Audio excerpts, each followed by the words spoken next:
You are not being oppressed. You have been replaced. Your resources and your jobs has been given to another people, and that people are Latinos. They have replaced you because they no longer need you in society.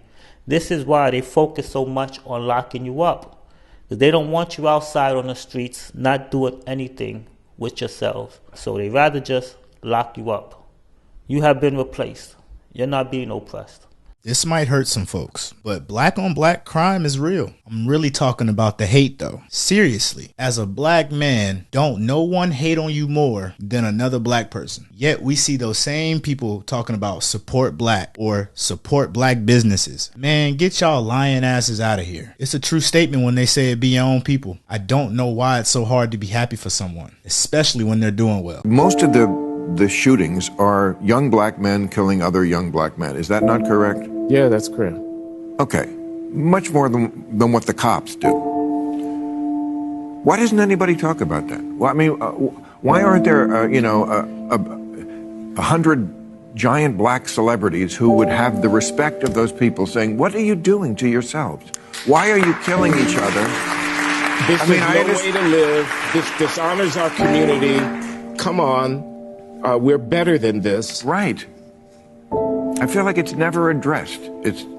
And what I would want to observe is that any structural move that you want to make requires a majority of the people to get behind it, requires democratic politics to get behind it. And in order to get a majority of the voters in Chicago or any place else to get behind anything that's going to cost them money, they have to feel safe. They have to feel that the people who are in charge are on their side. And that's why Mayor-elect Brandon Johnson needs to come and give speeches in which he says this is contemptible behavior. We won't tolerate it in our city. The reason we have cops is precisely in order to stop this from happening. And if you do it on my watch, you're going to go to jail. He needs to say that in order to get the white taxpayers in the city not to move out of the city, and to get behind whatever structural program a clever man like Danny comes up with. But, I mean, okay, so I also read this week in the paper, one in 3 children in America cannot read at a basic level of comprehension. 85% of black students lack proficiency in reading skills. We already spend a lot of money on schools. So you're going to keep telling me more money will fix this? Because I feel like this is much more connected to the problems of people who can't read. Yes, they're going to have problems with gainful employment. And it seems like, a lot of times the solutions that come from the left seem symbolic. They don't seem like we're actually addressing what really needs to be done, is get kids learning. Get them reading. Get them able to have a job. Black Lives Matter when, and Black Lives Matter to who? If the demonstrations can be this massive in America, talk about it. When a black man is killed by a white cop, why you don't see demonstrations on the same magnitude when our black brothers shoot down each other, hijack a car, rape a black mother, rape a black daughter? If you don't see that same frustration on when black is taking the lives of black, I'm telling you straight up, you're hypocriting. I can't hold up a sign in the march and say Black Lives Matter, and I'm selling drugs in my neighborhood.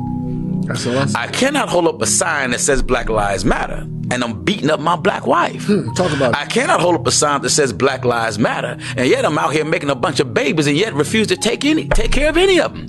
I cannot hold up a sign that says Black Lives Matters, and yet I'm out there participating in burning down black businesses. I cannot.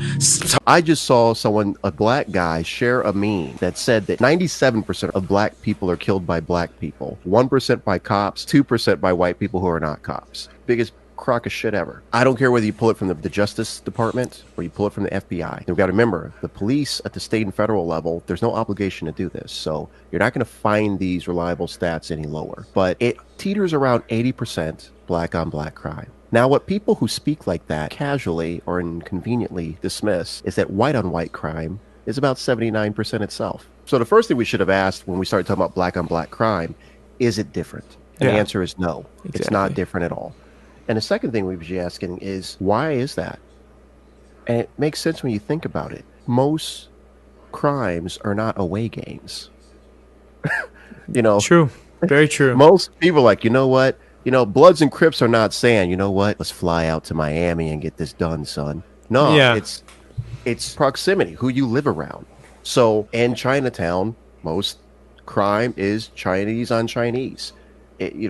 So you should expect that who you live around is where most of the crime will happen.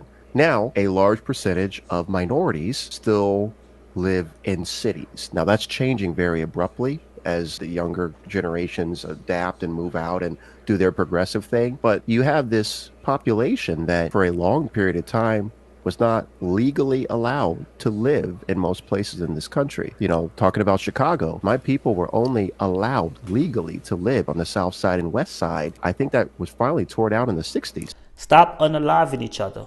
Take off the stupid red and blue bandanas off your head. You unaliving each other over colors. You are a disgrace to your ancestors who were slaves in America. They died for your freedom, and you took their freedom that they died for and used it to kill each other. No other group who went through a terrible time is unaliving each other the way how you are. No other group. Because they feel sorry for themselves. That makes them stick together. So you don't feel sorry about slavery?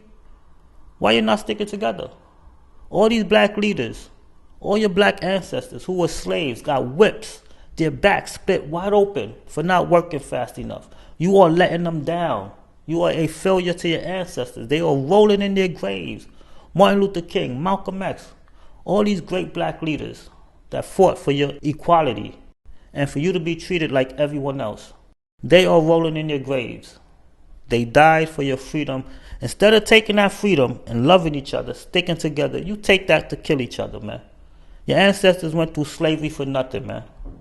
They're looking down at you and they're disappointed, man. You're supposed to stick together and love each other. They're the reason why you have freedom in the first place. Malcolm X is rolling in his grave, man. He did all that shit for nothing. All you're doing is killing each other. You're a fucking failure, man. And you're worried about white supremacy. That's the last shit that should be on your fucking mind, man. You need to fucking apologize to your ancestors.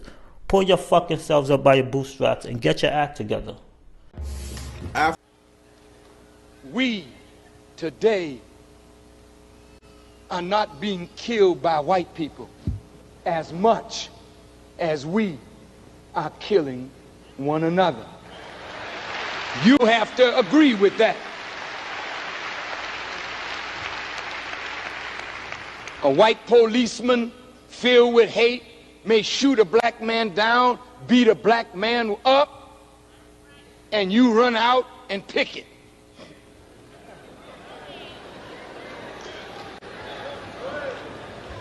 But every weekend go to the hospital and see how many we're beating up. See how many black women are being raped by us. See how many young black men are being killed by us. You drive by shooting, right? You ain't driving by shooting in the white neighborhood. You drive by shooting each other. Talk to me. You are so filled with self-hatred. Self-love is so far away from you that somebody got to come and plead with you to stop killing yourself. The black community all over America has been set up for destruction.